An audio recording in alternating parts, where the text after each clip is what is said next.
And just like that, we're back.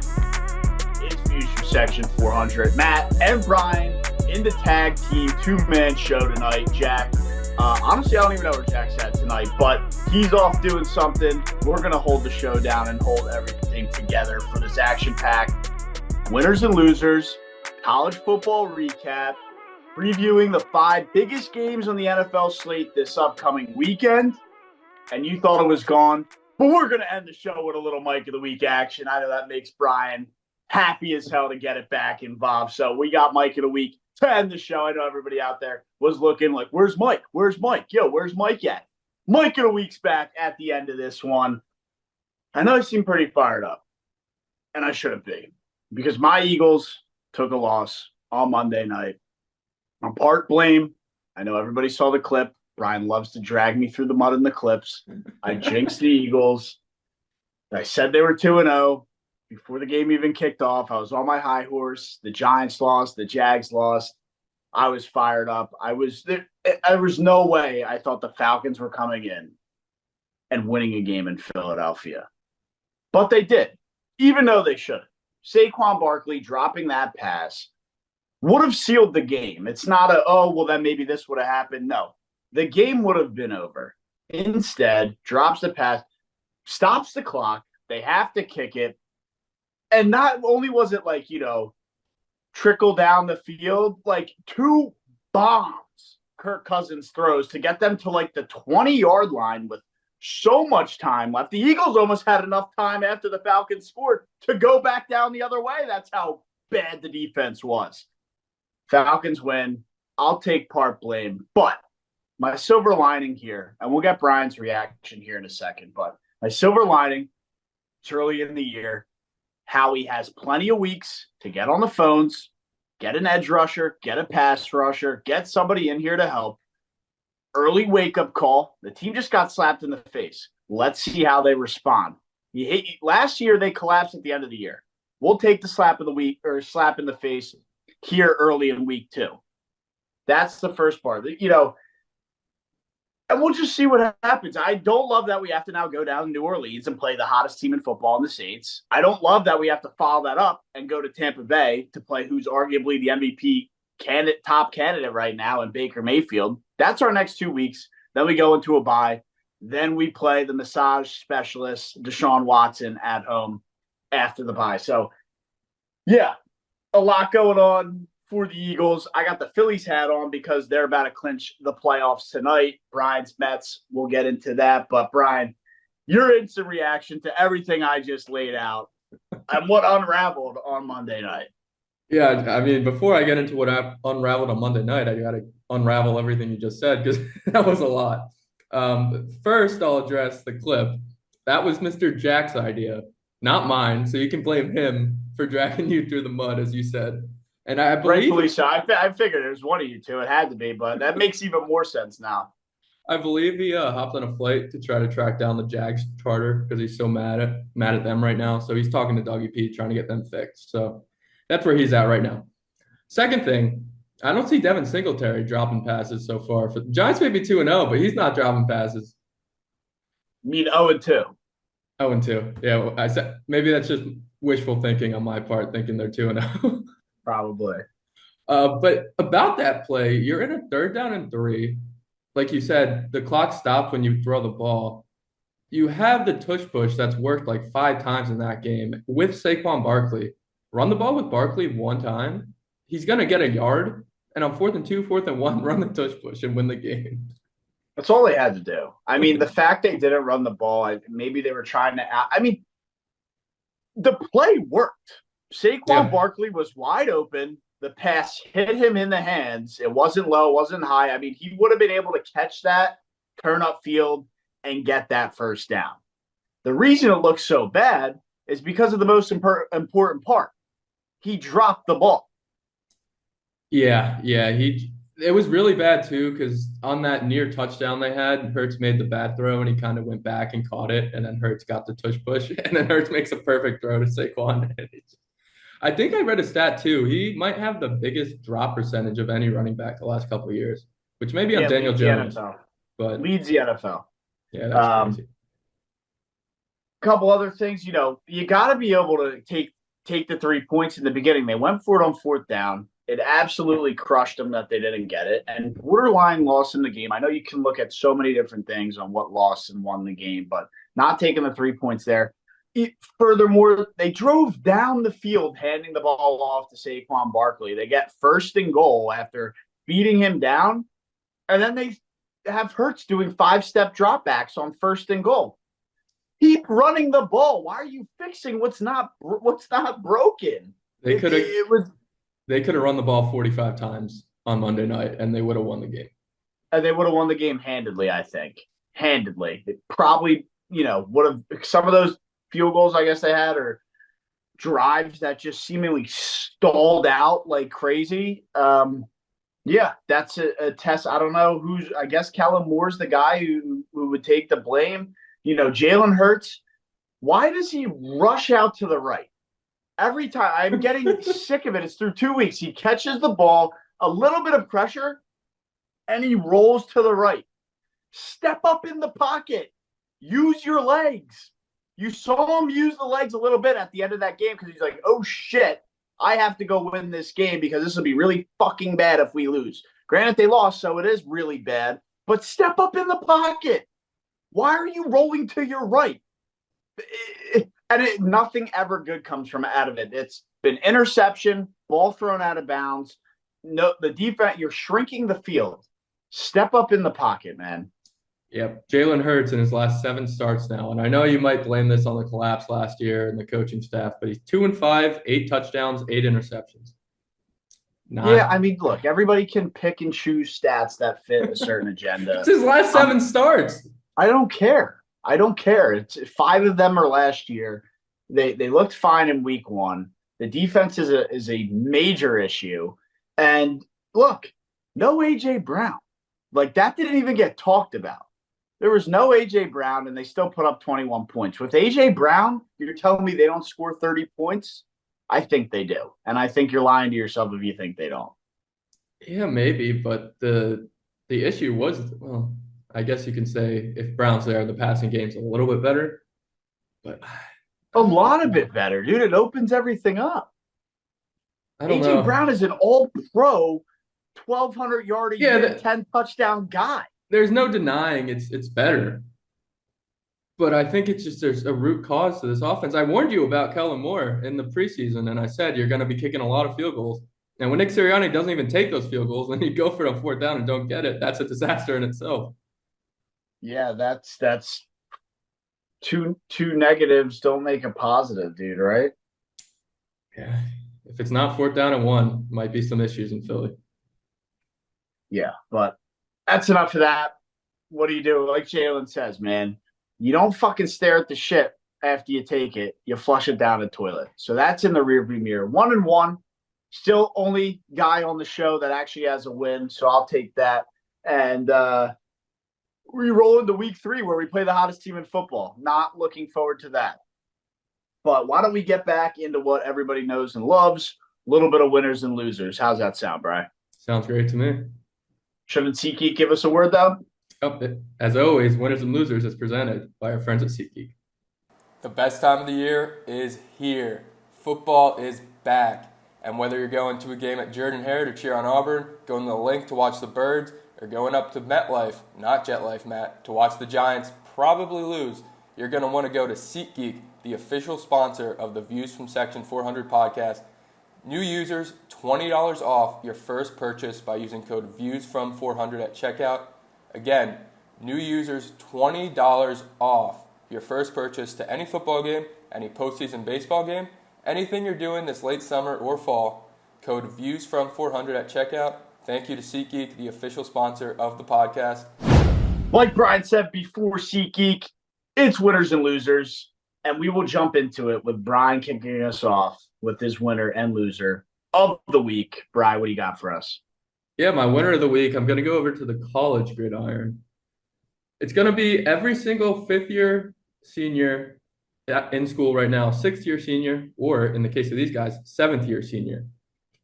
There is a matchup this week between Utah and Oklahoma State.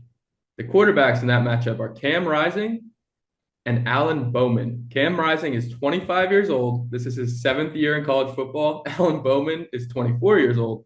This is also his 7th year in college football. I saw that. What 25 and 24 their ages, or what was it? Yep, they're a combined age of 49, which is 5 years older than the combined age of the quarterbacks in Colts versus Bears, the same combined age as the quarterbacks in Texans versus Vikings, and only 1 year younger than the quarterbacks in the Packers and Titans game and the Commanders and Bengals game.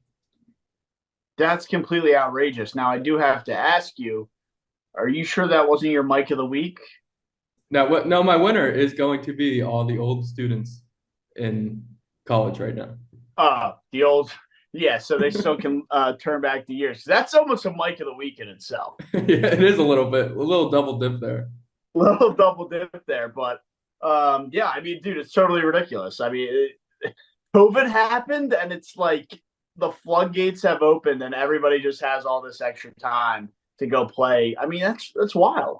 Dude, the crazy part, Cam Rising, I don't think it's as serious as some reports have been, but he's dealing with some injury right now. If he were to just be out for the year, Utah can put him on another injury list, and he could play for an 8th year.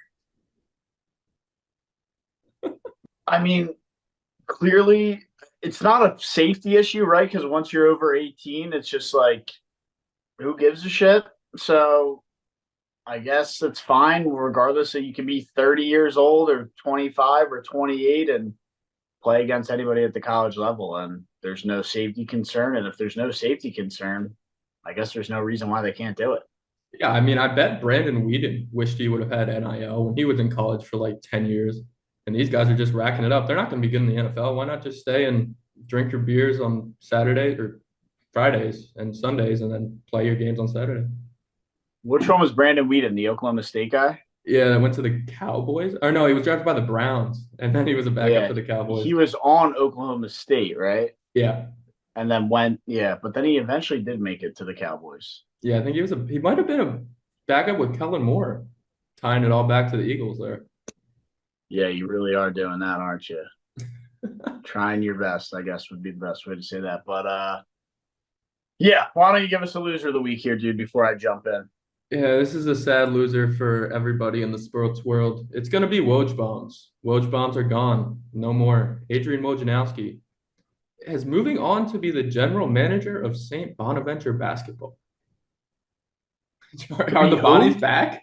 The general manager of the St. Bonaventure basketball team. Did he go to school there? Yep. Okay, I was gonna. There had to be some tie there. Yeah, so his role will include managing a wide range of responsibilities, including NIL opportunities and a liaison with collectives, transfer portal management, recruiting, family and alumni player relationships, professional player programs, and program fundraising. I absolutely love it. That's a huge win for the Bonnies and a huge win for college basketball. Yeah. I mean, maybe the Bonnies are back. They might run the A10 for the next 10 years. They definitely are back, dude. I mean, that's a huge plus for the program. And they already were. I mean, dude, there were some years where they were ranked in the top 25 in a very respectable program. I think the last couple tailed off a little bit.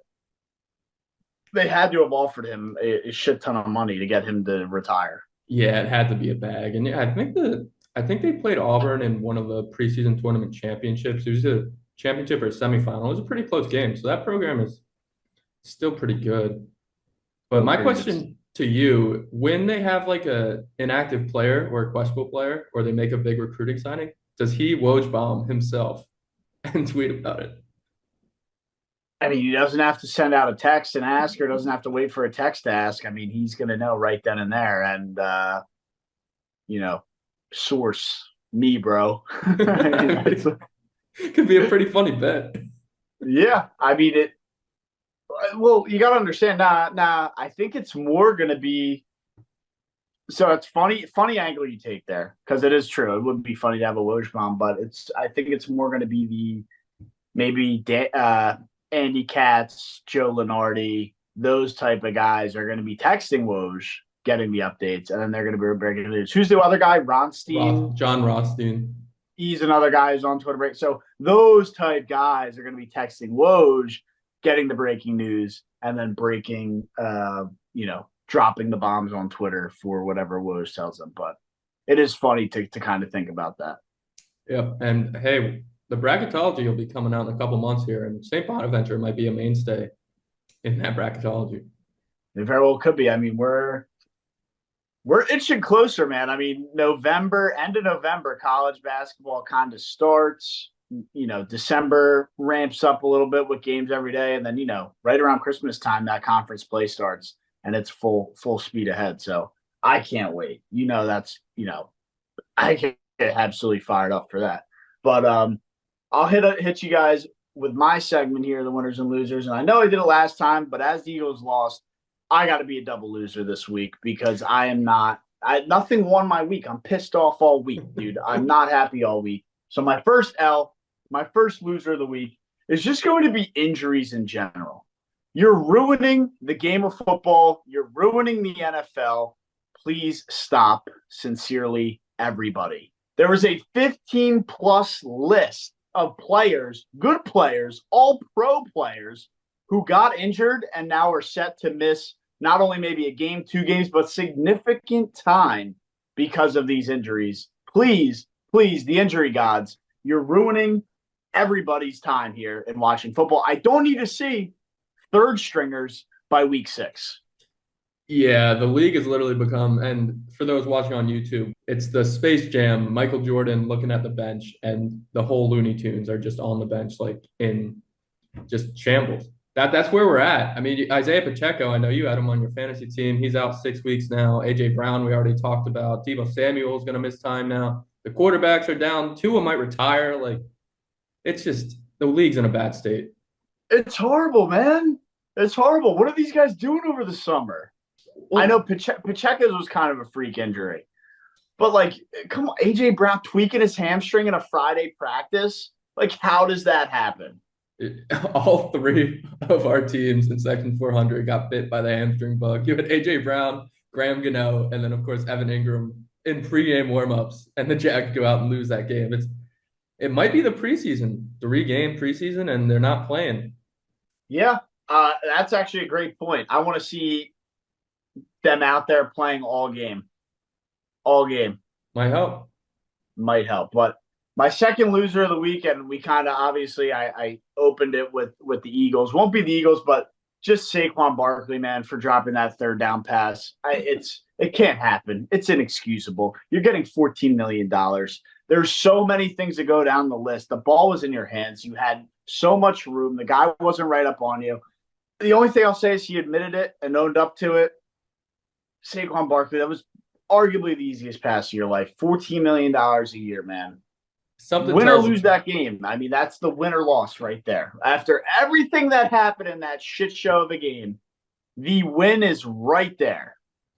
He's the type of player, well, he'll make up for it. It probably does sting now, but he made a lot of plays in that game. I think there was more than just – of course, it all came down to that play, but even running the ball on 3rd and 3 instead of – there were ways to get out of that. There was ways to get out of it, but it's still – maybe you could say the coaching, but regardless of everything that happened, you have to catch that pass. You have to. And he didn't. So that's the winners and losers of the week, presented by SeatGeek here at Section 400. Stay tuned for next Wednesday's show, or next Thursday's show, and we will dive in, hopefully with a full cast, some winners and losers. But whenever that ends, we dive right into all the football talk that this show has to offer, starting with the guys who play on Saturday in the college football recap. Brian, what happened this past weekend that we can talk about? I know the AP poll switched up a little bit, and we have a new number 1.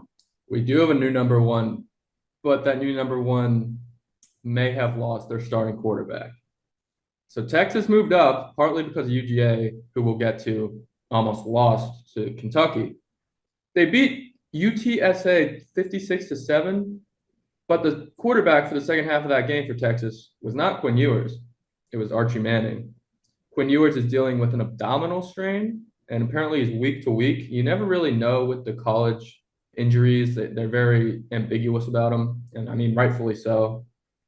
But if Quinn Ewers isn't there, I mean, the next couple games they get Louisiana Monroe, Mississippi State, and then a bye.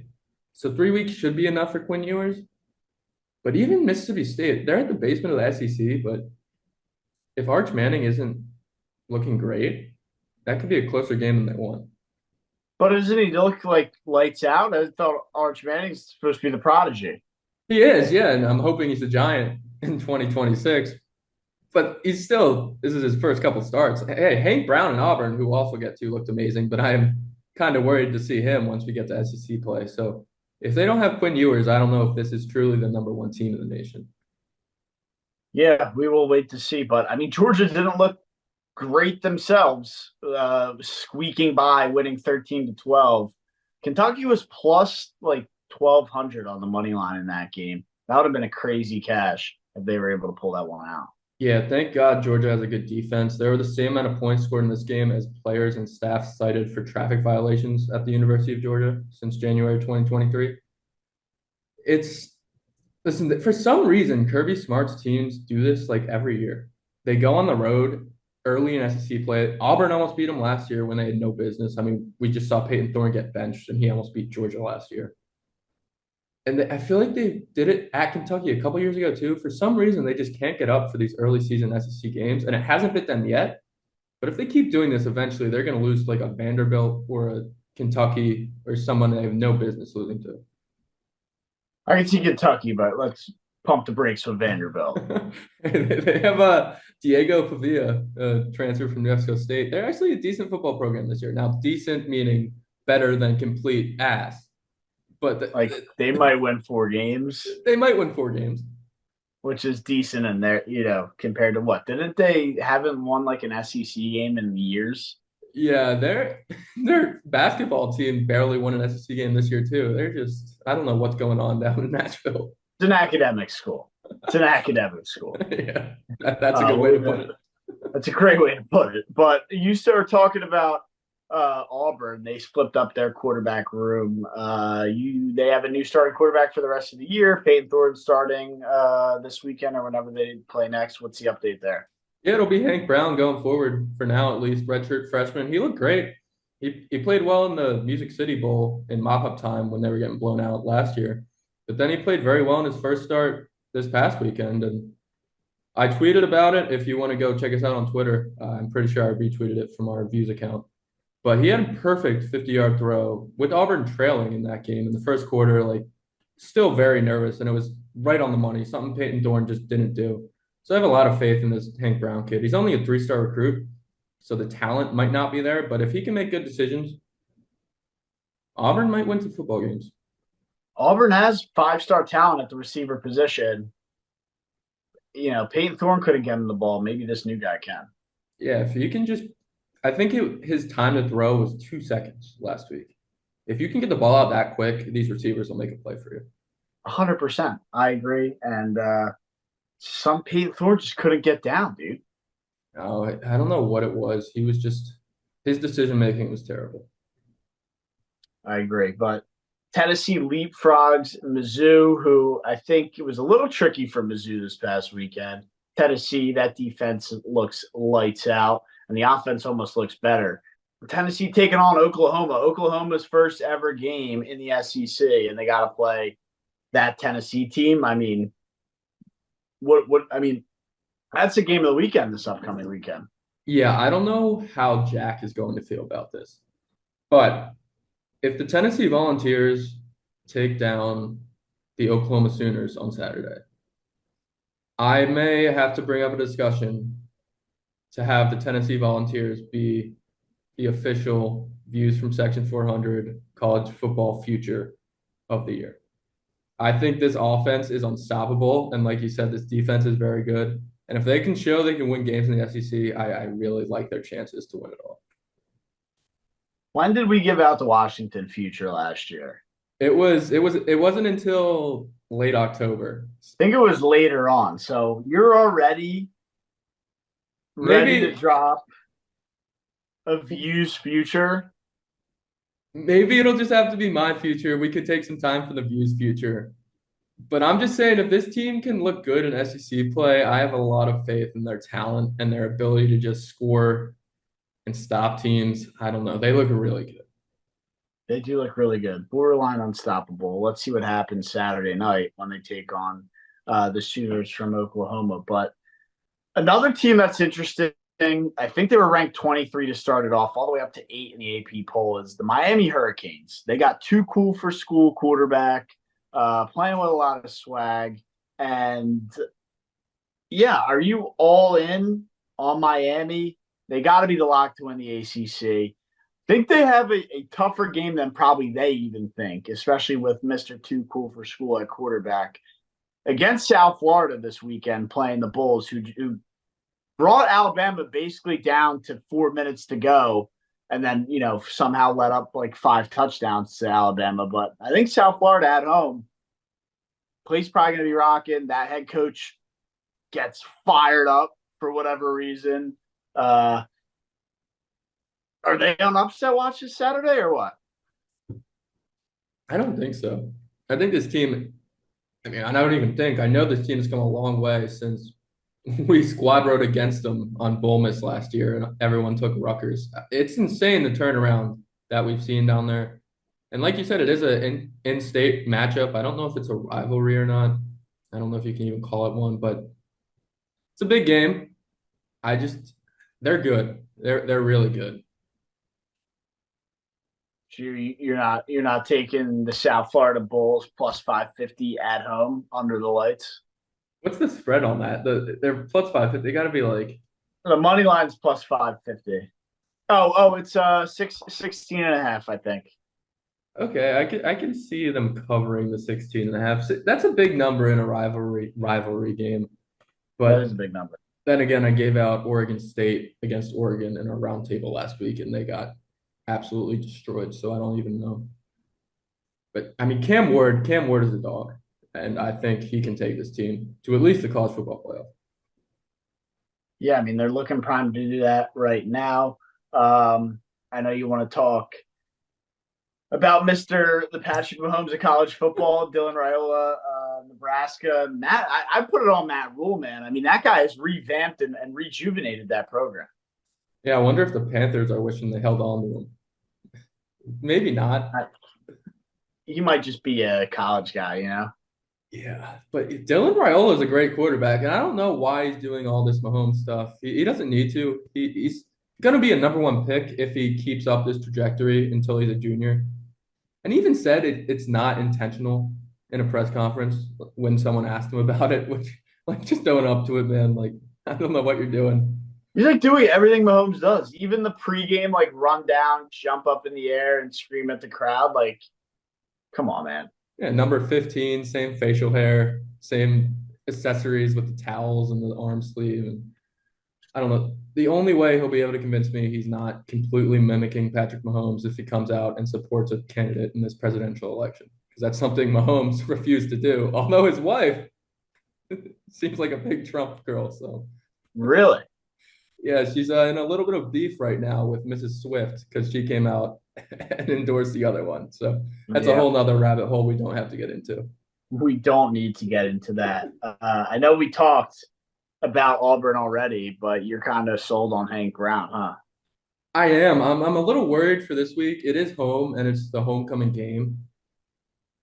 But Taylon Green over in Arkansas, he's another freshman quarterback. I think he was the first freshman since Cam Newton to rush for 2 touchdowns and throw for 2 more in his debut. He's very good, and this Auburn offense looked like Swiss cheese against a very similar but less talented quarterback in Devin Dampier last week. So I'm a little worried, but I think Hank Brown will. As long as this season 5.5 is a huge number. Why is it 5.5? It should not be that big of a number. I don't know. What is going on? It's purely the homecoming game at the Jordan Hare Stadium juice. That's all it is. It's crazy. Has to be because 5.5 is outrageous. It is outrageous, and I just want to see Hank Brown develop into a person that can take this team once the number 4 recruiting class next year and the number 1 recruiting class in 2026 come in to the college football playoff. At this point, that's all I need to see. Fair enough there. But why don't we jump into some NFL? That's what everybody's here for. That's what everybody wants to talk about. College is college. The pros is where the money's at. That's where we have some fun, up in 400. It's the 5 biggest games of the slate, plus our teams. Let's jump into the first primetime game of the weekend. We call it the biggest game because it's a primetime game, but kind of a snoozer, if you ask me. But the Pats travel to JetLife to take on Aaron Rodgers and those New York Jets, who picked up their first win of the year. Into reaction thoughts. Who do you have in this one? I don't know how you can keep giving the Pats all these points and not thinking that they're going to, continue to just prove people wrong. Yeah, They should be 2-0. They should be 2-0, and I'll let the Jet Life slide until the Giants get a win. I'll let you know that and let the world know that. There's no reason the Patriots should be favored. Patriots should be 6.5 point underdogs in this game. I don't care about the state of the Jets, the state of the Patriots. They're 18-2 against the Jets since 2014. 18-2. And they're 6.5 point underdogs. A lot of that had to do with Tom Brady. A lot of that had to do with Bill Belichick. They had Mac Jones for like 3 of those years, and that's 6 games. Yeah, and the Jets also had Zach Wilson and Mike White, and who was the other guy? Tim Boyle. So these were star-studded rosters, I guess, on both sides the last couple of years. Yeah, I don't know. I like the Patriots I agree, here. though. A record's a record, right? And the Pats have looked at, they played the part these past 2 games, dude. I mean, they showed that they can get it done. They're rallying behind the head coach who's a former player. There's something about these former player head coaches that just have that extra juice. Yeah, they're a bad football team that's cosplaying as a good football team. And sometimes that's all you need to make games interesting. And like you said, it might just be the Gerard Mayo effect, just getting these guys amped up. Like, can the Eagles go sign Brian Dawkins as their head coach? It is. Is his head okay? Like, that man's got to have some form of CTE. Yeah, maybe he's not the best example, but I mean, maybe they need a former coach because Sirianni's on a short leash, dude. After that, he's starting to just get kind of annoying. Yeah, his little ticks and kind of just the way he goes about coaching are going to get really annoying the more they lose. And I feel like they're already starting to get under your skin. They're definitely they were cool in 2022 when they won 13 games or whatever it was and made the Super Bowl. It's starting to get a little old, but in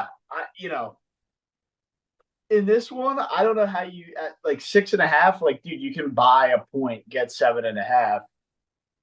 I would feel so confident. Yeah, I really like that. Plus 7.5, and then if you want to get it even or plus money, take like Ramondre Stevenson to have 50, 60 rushing yards.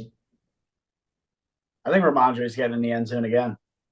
Yeah, he's well on his way to your 13 touchdowns that you gave out. It was 12. It was 12. Don't start adding TDs. I'll start adding TDs because it's on pace. It's a couple months ago, man. I don't know. It was. Oh, you made sure to make a clip about it so that I can get flamed at the end of the year. So, hey, I took Burrow 50 touchdowns, and we've made that very known on this show. So that's not looking very good. That is not looking very good. And I had the under 35.5 touchdowns, which is trending in the right direction early in the year. But yeah, Pats Jets, not a great Thursday night game. I know for the Pats fans and the Jets fans would say otherwise, but I don't know how you can't buy a point, take the Pats plus 7.5, and just enjoy the game. Yeah, and last thing here, we have the over/unders for the quarterbacks set at 165.5 for Brissett and 212.5 for Rodgers. Disgusting. There was a stat. There's been 66 passing touchdowns for 2 weeks in the NFL, and I believe it was at 113 just 2 years ago. It's just, what are we doing as a league? It's bad. It's the injuries. Yeah. They're killing players. People are just dropping like flies, and this is our result. We're gonna turn into the fucking UFL, dude. And Goodell wants to add another game. What are they doing? But I mean, I don't know if I really need to introduce this, man. Giants taking on Cleveland. I mean, take it away, dude. No Giants hat today, which is surprising, but uh, you know, 6.5 is a big spread, but I don't know how the Giants win a game. Yeah, well, the Daniel Jones shaved his beard, so that's got to help for something. At least he's trying, I guess. What he? I didn't even know he had a beard. Well, it looked pretty gross. It wasn't really a full beard. It wasn't. It wasn't like just stubble. It was kind of in between. It was like a 10 o'clock shadow. It was not good.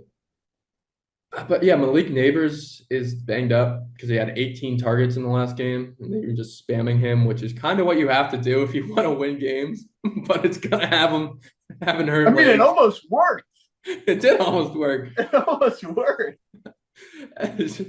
But if he doesn't play, there's no hope. And if he does play, there's a little hope, especially in Cleveland when the Browns can go 2-1. And like you said, Massage Man is looking better. I don't see any path for the Giants to get their first win this week. But I'll be rooting for him. Brian Daboll, the head coach for the Giants, Monday morning if they lose. Yeah. I think I said in the last show if he loses to Carolina in Germany, which, by the way, I understand Germany hasn't had the best history, but I don't think they deserve what the NFL is giving to them for that game. If he loses that game, then he's fired. Bryce Young might not even start that game. Which is I'm more scared of Andy Dalton than I am Bryce Young. I know a lot of people are taking. I forget what there's I don't even know who do the Panthers play this weekend. They might get the Raiders. Yeah, that's who it is, and everybody's like, there's some people taking the Raiders in the sleeper pool. I'm like, I don't know, man. They did the quarterback change up, and whatever you do to quarterback change up, I would not trust that. Yeah, I would stay away from the Raiders in Survivor. Right. It's only week 3. It's only week 3. You have plenty of options other than the Raiders. You really do, but I guess that kind of leads us into my Eagles after the disaster of Monday night have to travel down to the Superdome to take on the hottest team in football, which is the New Orleans Saints. Based on what we've seen from the Saints offense, they might put up 70 points. I don't know that the Eagles are going to be able to stop it. They've displayed no pass rush. The cornerbacks have been fine, but when the quarterback has 48 seconds to throw the ball, there's only so much covering you can do down the field. So I am deeply concerned. Rashid Shaheed could score 3 80-yard touchdowns on 3 separate drives. And it's ironic because the linebackers have probably been the only bright spot of this defense. And that was coming in. That was supposed to be the biggest concern for the defense. It's the defensive line. There's no pass rush. There's no edge rush. And, it's going to be a big issue on Sunday when Derek Carr's back there airing the ball out all over the field. Alvin Kamara is going to be catching screen passes for 50-yard touchdown runs. And I'm genuinely concerned. I really, at this moment in time, we're walking out of there 1-2. Yeah, this is kind of crazy, but I am on the complete other side. I just don't think. I think at some point when we spend all offseason talking about how the Saints aren't that good of a football team, at some point we have to be right. Like, I just think we have enough knowledge of football, and it may not be much, but it's enough to know that this team is not that good. And when they go out there for 2 straight weeks and look like the best team in football, and they have a team that hasn't looked like the best team in football, that should look like one of the best teams in football coming in, I just feel like this is a kind of right the ship type of game. And I really like the Eagles as underdogs in this spot. Feels like a nice trap game for the Saints being favored at home. Yeah, it just feels like at some point this season has to go the way it should.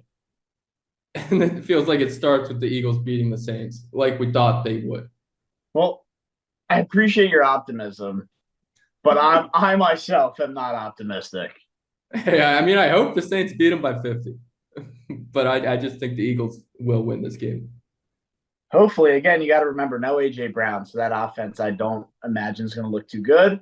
Granted, Probably going to hand the ball off to Barkley 50 times. And if they don't, they're all morons and everybody should be fired. Watch them give it to Gainwell like 12 times. Honestly, I'll take it. Run the ball. Like Grant Calcaterra's getting fed on the opening drive of the game. Like, what are we doing? And Britton Covey second on the team in targets. Britton Covey's getting who looked pretty good, by the way. But didn't you just trade for Jahan Dotson? The guy caught one pass. Like a swing pass, too. It wasn't even downfield. It's like unbelievable how we don't know how to implement or use skill guys. It's infuriating. I tried to just be on board with Kellen Moore, and I'm seeing why I probably shouldn't have been. I tried to warn you. You definitely did. But battle of the undefeateds here, dude. CJ Stroud and the Texans taking on Sam Darnold and the Minnesota Vikings. Vikings underdogs at home. Listen, in week 1, we saw the Vikings. Big letdown spot here. Big letdown spot. It is a letdown spot, but it's also at some point, this is kind of me going against what I said about the Saints, but I think the Vikings are a legitimate good football team. Sam Darnold looks good. We've seen it. He has talent. He just has been in bad situations, and now he's got a good coach. He's got a good offensive line. He's got Justin Jefferson, and he's showing us he can get the guys the ball and command an offense. I think the biggest thing with Sam Darnold is he has experience, right? He's been with multiple franchises. He's been in the league for 5 years, 6 years? I mean, he's been around. He knows how the game works. He knows the, ins and outs of the season. And then the cherry on top is the cherry on top is he has the good head coach. He has the good O-line. He has some weapons around him. I think you're 100% right saying the Vikings are in a better spot, starting Sam Darnold than they ever would have been with J.J. McCarthy. You hate to prey on a guy's downfall, prey on an injury, but the J.J. McCarthy injury is a blessing in disguise and the one thing that probably saved the Vikings season. Yeah, and it's crazy to think. I know there's a lot of football left this season, but we may be sitting here when we're doing our NFC North preview in the next offseason talking about a quarterback controversy because Sam Darnold had such a great year in 2024. And I think 100% you could be sitting there saying, or just, McCarthy's so young that you can just sit him, pull a Jordan Love and sit him behind Darnold for another year. Yeah, it's not a bad idea either. And I don't know what Darnold's contract situation is. I don't either. I mean, he clearly was easy to get if he was coming into the Vikings year, anticipating to be the backup.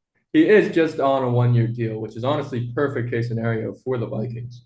And if you want to have McCarthy sit behind him, I'm sure he probably bought a house in Minnesota. He's probably happy there. Just sign him to another 1-2 year deal and have him play in front of McCarthy.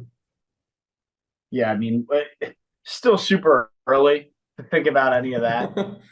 But the way Sam Darnold's looked, 2-0, and not against. I mean, who'd they play week 1? I already forget. But knocking off the Niners. We picked the Giants as home underdogs against. Oh yeah, that's exactly what happened. So they knock off the Giants in a rout.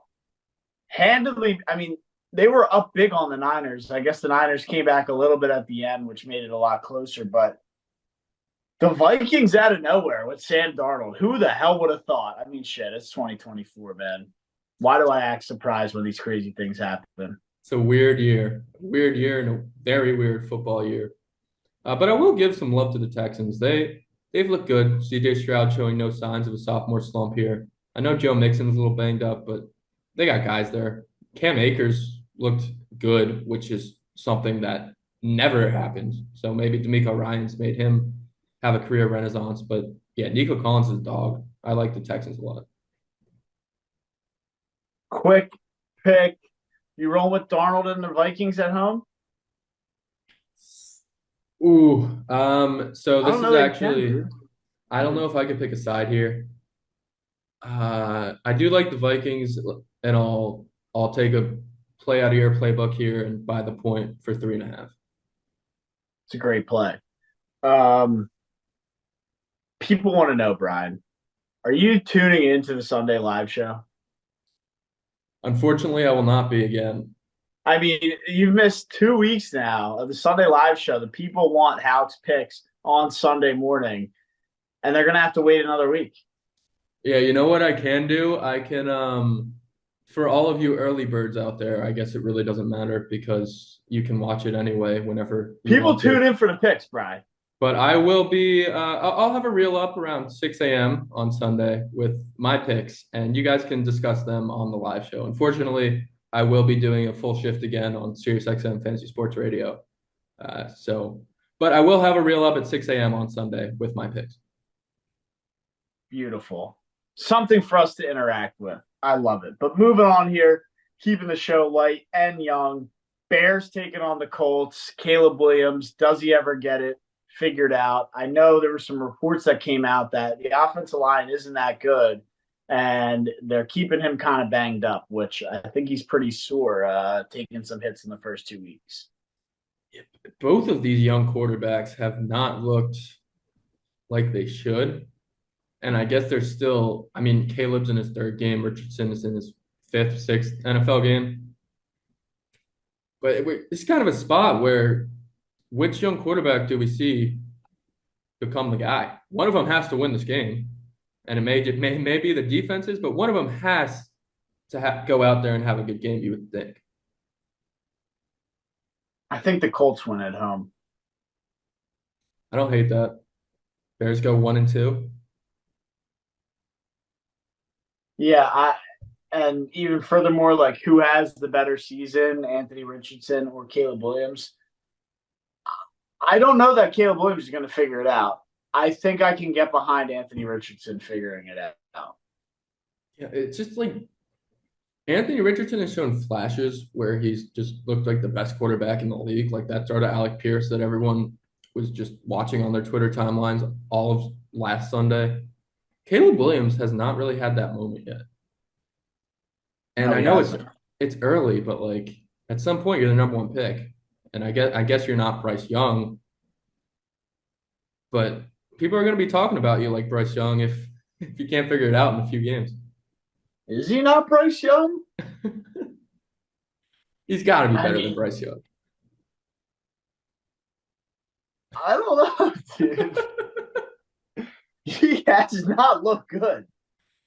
Yeah, he really hasn't. And it's not like he came out early, too. He spent that extra year in college to try to win the Heisman again. Spent the extra year, and they have the piece around him. I know Keenan Allen didn't play last week, but like Keenan Allen, Rome Odunze, DJ Moore, DeAndre Swift's back there. You thought the offensive line was supposed to be decent. It's not. What better shit? Like, at least with the Panthers, they're horrible. So it's like, okay, get Bryce Young in a different situation. Like, how much better of a situation could Caleb Williams get put into? Yeah, I do like the fact you brought up the offensive line because it has looked terrible. So there's that Bears fans can kind of hang their hat on and be like, he hasn't had time to throw. But half of the draw of Caleb Williams was his ability to get out of the pocket and make something out of nothing. Throw on the run, make plays with his feet, and the whole 9 yards. And it hasn't looked like that's what his specialty is. Yeah. And again, it's early, but we're kind of here to give you hot takes and things we think will happen. But I'm out on Caleb Williams, dude. Yeah, I don't think I'm as out as you are, but I am concerned. How can you not be? He's got everything there. We'll see what happens again. Even though the Titans might not be a great team, I think their defense is still solid. Texans have a good defense. So the Colts, I don't know that their defense is as good, so maybe we kind of see it open up for Williams this Sunday in Indianapolis. But moving on to a game that I'm actually looking forward to quite a lot. And that's the Detroit Lions traveling to Arizona to take on the Arizona Cardinals in what should be a fun game, as the Cardinals just hung a 40-plus burger on the Rams, and the Lions are coming off a loss to the Bucs. I don't know where to lean in this one, but I want to see a lot of points. Yeah, as you say that, I'm on the exact other side. They keep giving the Lions these high over-unders, and we keep seeing them go under. And I guess them being on the road might help this game kind of have more points. I like the Cardinals as home underdogs. I know the Lions are in danger of going 1-2, and you don't think they would under Dan Campbell, and of course in the NFC Championship game last year. But I liked what I saw from the Cardinals last week. I love the Cardinals at home here. And great, I wasn't taking the over. I just want to see a lot of points. Yeah, it'd be fun because we're not getting many points in other games across the league. No, I mean, this is a points game. Does Marvin Harrison have another touchdown this week? Yeah, I think so. He'll be matched up with Terrion Arnold, most likely, or Carlton Davis, War Eagle. I'm sure Jack's yelling War Eagle down in Jacksonville right now. But yeah, he's better than both of those corners. So I like him to have another big game. That's going to be tough. Here's another fun one that's 4 o'clock, which you think would be an 8 o'clock game. But I guess when we get to the 8 o'clock game, it kind of makes sense why they made that it. But the Ravens traveling to Dallas to take on the Cowboys. The Ravens are 0-2. They might be 0-3. The Cowboys 1-1. Both came off horrible losses. Hopefully the Ravens can figure it out and get the Cowboys to 1-2, so that if the Eagles end up losing to the Saints, it's not the end of the world.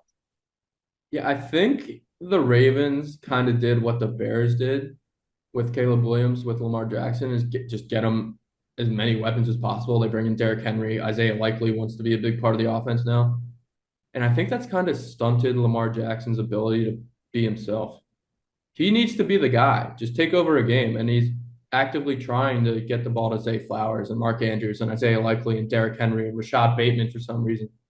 Just let Lamar do everything.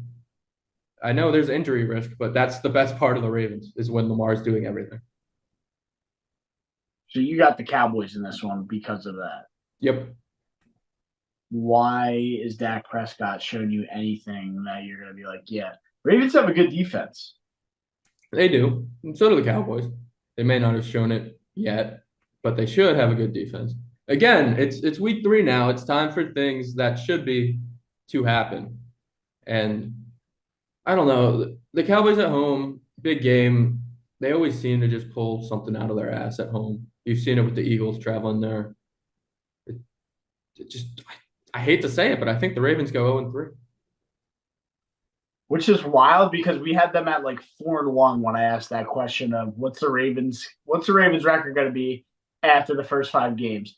People had the Ravens only losing 3 games all year. Yeah, their over-under was 10.5? I think 11.5. Yeah, that's wild. They got to let Lamar cook. Let Lamar be Lamar. Let Lamar be Lamar. Now, for the Sunday night game, Chiefs taking on the Falcons. Chiefs 3.5-point favorite on the road. Again, they just got bailed out by the refs last week. And the Falcons in a huge letdown spot at home. Brian, where do you see this one finishing out? Does Patty Mahomes get it done in prime time on the road with doesn't have Pacheco? I guess he has his other weapons, but no Pacheco. There might be 76 points scored in this game. I absolutely love this is my over of the week, and I know we'll get to that next, but I know Pacheco's gone. I think that just makes Mahomes throw the ball more. And I don't think the Falcons defense, although they looked decent against the Eagles, I think that was more Kellen Moore and Nick Sirianni than it was the Falcons defense. Yeah, I think the Chiefs go 3-0 and they get a chip on their shoulder with Pacheco gone. And they say, hey, we still have the best quarterback in football. Let's let him throw the ball 35 times and carve up the Falcons. Yeah, I think you're right. The Falcons defense looked way better in the first 2 weeks than probably it actually is. And it's going to be a matter of can the Falcons offense keep up with the Chiefs offense? I don't know that it can. I don't think it can. And I think the Chiefs would get this one done, especially the Falcons are in a huge letdown spot after that, basically gimme last week of of Eagles giving them the game. Yeah, it is it's a huge letdown spot. And I know they're home. So maybe they get a little more juice because their home opener was so bad. But it just feels like the Chiefs are on a roll. It really does. Let's get into the best part of the show, the part that everybody wants to tune in for, the bets of the weekend. Kicking it off, Brian, with your favorite of the week. Yeah, this one's tough. There's not many favorites I actually like on the board this week. Ooh, I really don't even want to pick one just because I think it's that bad. I do like the Bengals -6.5 on Monday night, which we'll go over more in our roundtables and on the Sunday show or Monday. We record Sunday, you hear it Monday. It's still, we've done 100 of these and that messes up our brains. But yeah, I do like the Bengals -6.5 against the rookie quarterback, future rookie of the year, Jaden Daniels. Yeah, it seems like it's right. Are the Bengals home for that one? They are. Okay. Yeah, I actually like that one a lot. I will double down on my pick from last week. I took the Ravens.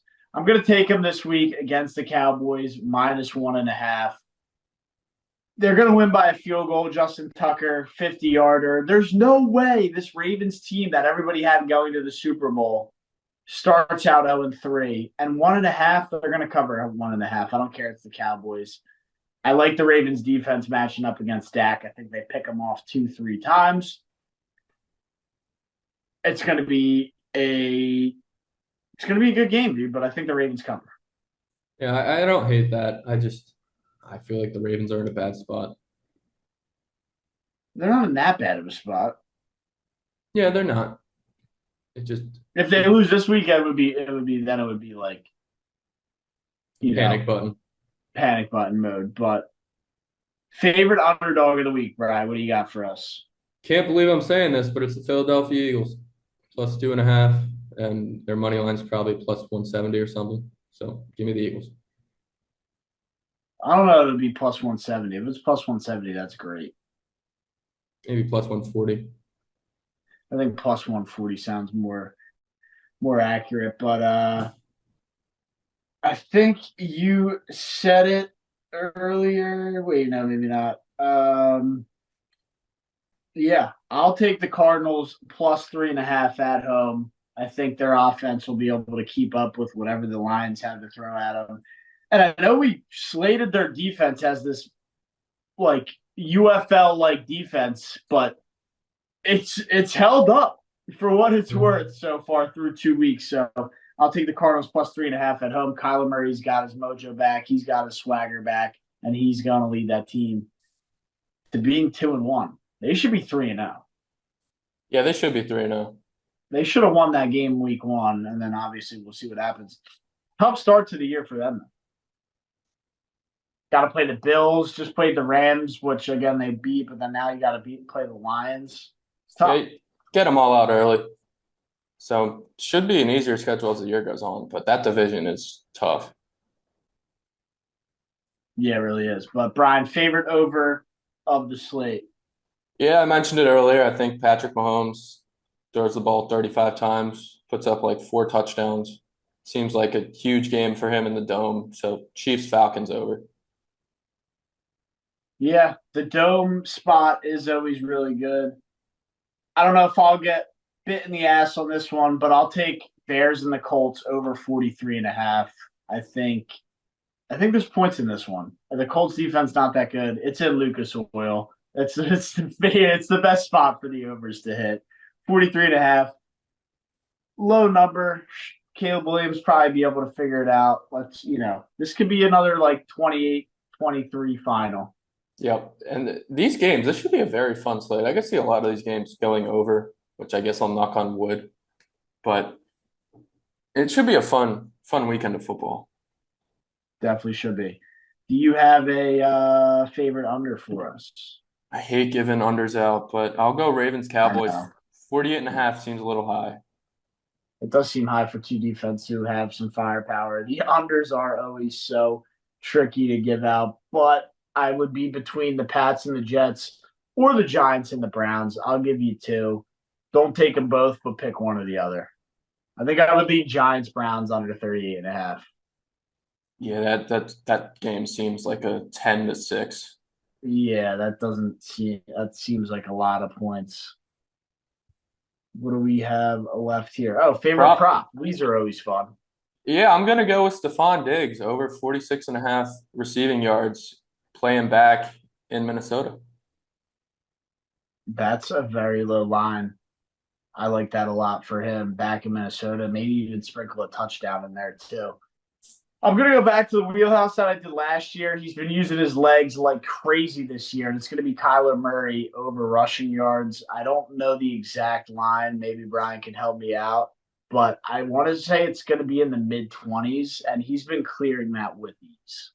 Yeah, it hasn't been released as of this recording yet, but it'll probably be around 29, 30. And he's been in the 40, 50, 60-yard range. He's been using his legs really well. I like Kyler Murray to, again, get it going on the ground. Pretty decent secondary for the Lions, so maybe not a lot going on downfield. He'll have to scramble and use his legs to get a couple first downs. I like Kyler Murray to go over his rushing yards this weekend. But that's the 5 games that we love, plus our teams. Did you have – nope, that is the 5 games that we got. Now, I know we usually start it with the Mike of the Week, but we're going to jump in to some Mike of the Week right now. But before we do, make sure you tune in to our live show on Sunday where we hand out all the picks, every game of the board, not just the 5 we like, every single game on the board and some more. Make sure you tune in Sunday. Brian, apparently a reel coming at 6 a.m. Stay tuned for that so we can get into all the action then. But Mike of the Week, as always, we'll get right into it. Brian, what do you got? Yeah, this one's a little unfortunate for me at least, but I guess it's fortunate now. I didn't realize Steve Cohen still actively traded stocks at his company. He just came out and said he is retiring from the day-to-day operations at Point 72 Ventures to focus on the Mets. And I was hoping he already did that, but apparently he didn't. So good for the Mets and Steve, I guess, but wow. I was going to say that's something I would have expected him to do on day one of buying the Mets. Yeah, there was a whole press release like he's focusing on the Mets now, and he'll still be at Point 72 as like the big picture, just like management position, but he won't be actively trading. I thought that was the whole deal when you bought a baseball franchise. And proceeded to say that he's all in and locked in on winning. Yeah, so maybe now I guess he's all locked in, but hey, I mean, I can't complain. This year's been incredible. A roller coaster ride of emotions, and I love it. Really? This has been a successful year? Yeah, if they make the playoffs. I always have that transition to fall back on, right? It's a transition year. It's unbelievable. But my Mike of the Week unfolded when I was eating dinner before the podcast. And I'm flipping through the stations, eating my leftover tacos. And the under 20 FIFA Women's World Cup is going on. And I was like, oh, the USA's playing. Flipped it on. I don't know if they ended up losing the game, but it was the 70th minute, and they were down 1-0 to North Korea. North Korea. They have an under 20 soccer team that's allowed to compete. That's allowed to compete. That's absurd. Again, I don't know if the U.S. Brian, maybe you can look it up right now because the game surely has concluded. But they were down 1-0 in the 70th minute to North Korea. I'm surprised they're even allowed to play again. Like soccer, yeah, they lost. They lost? They lost. Like, that's ridiculous. U20 Women's World Cup semifinal. That is absurd. So not only that, North Korea is playing for a title. What in the world? Are you kidding me? This is a headline you would think would be propaganda in North Korea. How is nobody talking about this? I guess they just don't want to give that country any kind of spotlight. But they're going to take away the flag of Russia for the Olympics, but they're going to let North Korea compete in the U20 Women's World Cup. They're in the title match. Like, they're about to win. That is insane. I think we just have to go ahead and put in a bet for whoever they're playing in the final. They're not allowed to win. I just said I told you I have a good mic of the week. That's insane.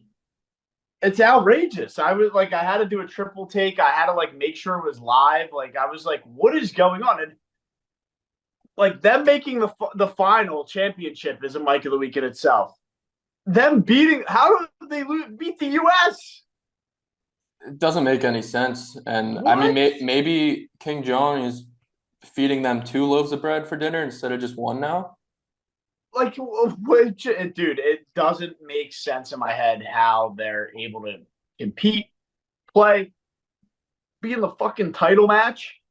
Dude, they gotta be. There's got to be some sinister thing where they captured a bunch of South Koreans or something. There's no way North Korea can field that good of a soccer team. Right? It's just dude, I want answers. I want answers, and I want them now.